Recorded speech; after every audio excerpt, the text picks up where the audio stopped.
बारे में पढ़े थे, ठीक। यानी कि सूर्य की ऊर्जा से ही ये पूरी पृथ्वी चल रही है। कल आपको बताया गया था सूर्य की ऊर्जा को हम कई रूप में लेते हैं। तो कल आप पढ़े थे सोलर कुकर के बारे में, सोलर पैनल, उनका सोलर कुकर खाना के बनाने में, भोजन को पकाने में, और सोलर पैनल का प्रयोग हम बिजली के किसी भी उपकरण को चलाने में करते हैं।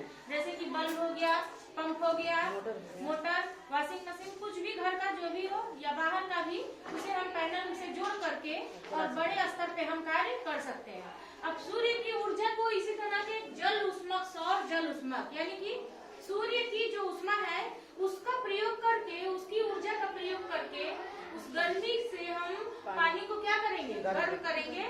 ये होता है सौर जल उष्मक। जो यहाँ चित्र में दिखाया गया है कि ठंडा पानी कैसे आपको, यह एक शीशे का जार होता है जिसमें कि तांबे का एक ये पाइप लगा हुआ है, और इस पाइप के द्वारा ठंडा जल जा रहा है, सूर्य का प्रकाश इस पे पड़ रहा है, ठीक। और यहाँ पे पानी क्या हो रहा है, गर्म हो रहा है, और यहाँ से जाके इस टैंक में पानी इकट्ठा हो जा रहा है। जहाँ पानी इकट्ठा हो रहा है, स्टोर हो रहा है, उसको चारों तरफ से क्या किया गया है, ब्लैक कलर से, काला कलर से उसको कवर किया गया है, चारों बाहरी सतह। क्यों, आप जानते हैं क्यों? काला कलर सूर्य का प्रकाश ज्यादा अपने अंदर लेता है। हाँ, उष्मा को अवशोषित करता है, खींचता है, इसीलिए इसको ब्लैक कलर से किया गया है। फिर इसे हम अपने दैनिक यूज में लेते हैं, ठीक। इसका प्रयोग अधिकतर बड़े बड़े होटलों में किया जाता है और अस्पतालों में, घरों में भी कर सकते हैं। इस तरह से उसका पानी गर्म करने के लिए इसमें कोई भी बिजली नहीं खत्म होगा, ठीक। सीधे सूर्य के प्रकाश से पानी क्या होगा, हीट हो जाएगा, गर्म हो जाएगा। अब देखिए, ये तो था सौर्य की ऊर्जा का तरह तरह से प्रयोग करना। अब हमारे पास पवन भी है, जो ऊर्जा का नवीकरण स्रोत होता है। सूर्य होता है, दूसरा नंबर पे पवन, ठीक। हमें प्रतिदिन नया मिलता है, इसका कोई सीमित भंडार नहीं है, असीमित है। ऐसा नहीं है कि आज हवा चला तो कल कहेगा कि हवा नहीं बहेंगे, है ना, बहेगा ना। असीमित है, उसका कोई लिमिट नहीं है। इसका प्रयोग हम क्या करते हैं, इसे ऊर्जा में कन्वर्ट करके हम अपने दैनिक जीवन और भी फैक्ट्रियों में और तरह तरह के कार्यों में करते हैं। तो यह जब ऊर्जा चलती है, पवन चलता है, तो इसमें एक कौन सी ऊर्जा होती है, गतिज ऊर्जा। बहते हुए पवन में कौन सी ऊर्जा होती है, गतिज ऊर्जा।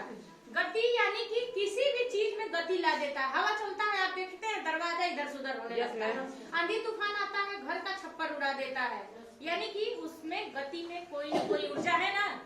काम करने की क्षमता को ऊर्जा कहते हैं। यानी एक जगह से दूसरी जगह कर दिया, यानी उसमें कोई न कोई पावर या गति ऊर्जा है। ऐसी ऊर्जा को हम गतिज ऊर्जा के नाम से जानते हैं। यह इसका प्रयोग हम बहुत जगह करते हैं, जहाँ पे तेलंगाना वगैरह में जहाँ बहुत तेज हवाएं चलती हैं, समुद्री तटों पे हवाएं अधिक चलती हैं, उससे भी अधिकतम पर्वतीय क्षेत्रों में चलती है। अब हम क्या करते हैं, इसका हम अनाज को पीसने के रूप में कर ले रहे हैं, ठीक। यह देखिए एक पवन चक्की लगा हुआ है और यह हवा से चलेगा, ठीक है ना। पानी पी के आओ, कौन है, तो ये पानी पी के आइए।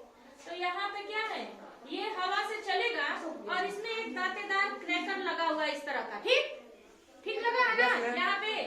और जो ये चक्री यहाँ पे लगा हुआ है दांतेदार पहिया टाइप का, यह भी दांतेदार ही है, यानी कि जब ये वाला चल रहा है तो इस वाले को ये नचा रहा है, ठीक है ना।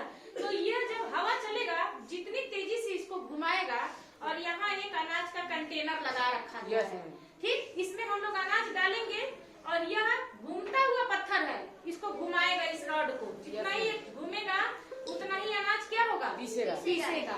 तो यह हमारा बिना किसी बिजली के खर्चे के, किसी सोलर पैनल के, पवन की ऊर्जा का हम प्रयोग कर रहे हैं ना, पवन चक्की। ऐसे ही पवन चक्की का प्रयोग पानी में भी किया जाता है, ठीक है ना, पानी को चलाने में, ठीक, निकालने में। और देखिए जल की ऊर्जा, जल हमारा विद्युत का उत्पादन का सबसे बड़ा स्रोत है।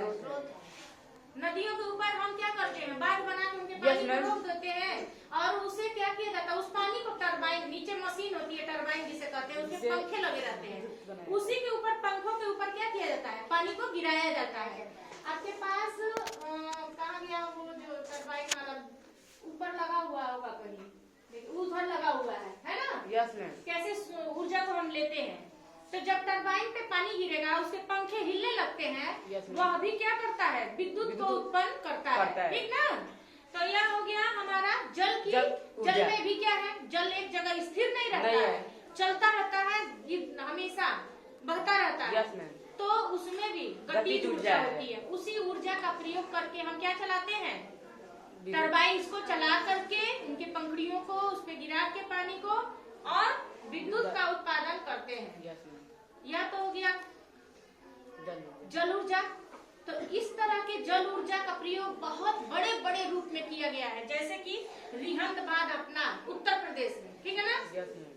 इस पूरे पानी को रोक दिया गया है और वहाँ पे बांध बना करके और पूरे उस प्रदेश में, उत्तर प्रदेश में हमारी विद्युत की सप्लाई होती है। सोच लीजिए कितने स्तर पे यहाँ विद्युत का उत्पादन होता है। इसी तरह पंजाब में भाखड़ा नांगल बांध, इस पे बांध बना करके बांध के पानी को पूरे उस क्षेत्र में विद्युत का सप्लाई किया जाता है।